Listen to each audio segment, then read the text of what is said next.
Parang nakalimutan ko na ang pangalan ko, charot.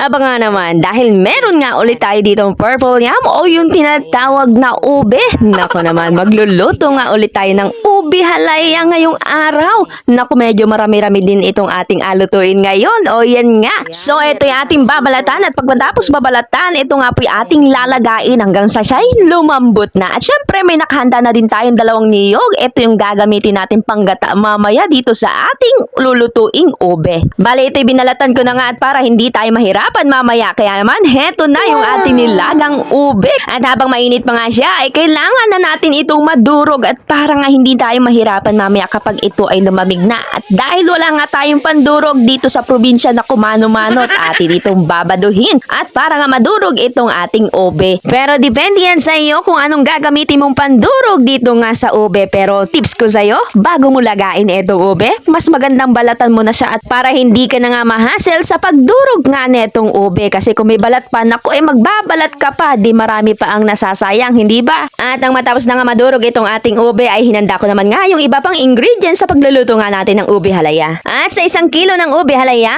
ay kakailanganin natin ng 4 cups of coconut milk. Siyempre, yan ay ipapakulo natin mamaya at ating nga pong kakailanganin itong sugar, brown sugar ang ating ginamit. Bali, 1 cup lang nga ng sugar ang ating gagamitin pero depende yan sa tamis na gusto mo. At 1 can ng ube kondensada, nako, depende yan sa brand na gusto mo. Meron yan brand na mas matingkad nga yung kanyang pagkaube. At etong ating gata, naku, papakuluan na natin dito sa ating kawa. At papakuluan nga natin itong gata sa loob nga po ng 5 minuto sa malakas na apoy, syempre. At para nga mabilis nang kumulo itong ating gata at pagkulungan yan, syempre maglalagay tayo ng vinegar at para nga hindi masira itong ating gata. At dahil kumulo na nga itong ating gata, nako, maglalagay na nga tayo ng vinegar. Bali, 2 kutsara nga ng vinegar yung ating nilagay dyan. Naku, huwag ka mag-alala, hindi yan mangangasi mamaya. At i-add na din natin itong 1/4 kilo ng sugar. At matapos dyan, syempre, ilalagay natin itong 1 can ng ube kondensada. Itaktak na nga rin natin lahat itong ating ube kondensada at para naman hindi sayang. At papakuluan nga ulit natin yan hanggang sa mag-will combine na nga yung mga ingredients na hinalo natin dito sa gata. At matapos nyan ay unti-unti nating ilalagay itong ating kinrush na ube o yung ating binado na ube kanina. At kapag nailagay na nga natin itong ating ube ay dahan-dahan naman natin itong haluin hanggang sa siya ay magtik. At dapat nga ay mahina nga lang yung kanyang apoy para hindi nga po siya masunog. Naku, alam nyo ba guys na dito sa pagluluto ng halaya ako talaga nahihirapan. Nakakangalay kasi talaga sa braso at hindi biro ang paghalukay nitong ube.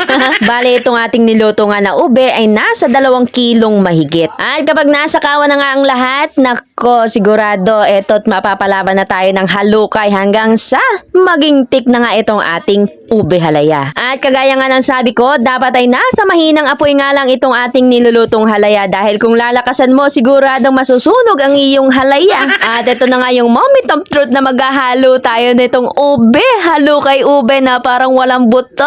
Ay, charot! At dahil nga mahilig sa matamis ang aking mga kasama dito sa bahay, ay mag-a-add tayo ng 1 can ng Alaska condensed milk. Naku, depende po yan sa tamis na gusto nyo, yung papatok sa panglasa ninyo. At kapag ganito na nga yung kanyang texture, naku, konting-konti na lang at makapagpapahinga ka na nga sa paghahalo kay nitong ube halaya. At kapag ganito naman nga yung texture ng ating halaya na halos hindi na malaglag dito sa sandok, ay pwede na nga natin tigilan sa paghahalo yan. At pwede na nga rin natin itong maisalin sa mas malinis nga po na lagayan. At habang mainit-init pa nga itong ating halaya, ay maglalagay na nga tayo agad ng toppings. At kung wala ka ngang cheese, ay pwede naman itong star margarine yung iyong ilagay dito sa ibabaw ng halaya. Sa last video ko nga kung napanood mo ay cheese yung ating nilagay na pang-toppings doon sa ating ube halaya. Kapag kasi margarine yung nilagay mo, parang nagiging ordinaryong nilupak lang siya tignan. At ito na nga po yung ating nilupak. Este yung ating palang ube halaya. Ay, charot! At kaya naman ako, halika na at atin na nga itong tikman. No, paano? Hanggang dito lang muna. Maraming salamat. Bye-bye!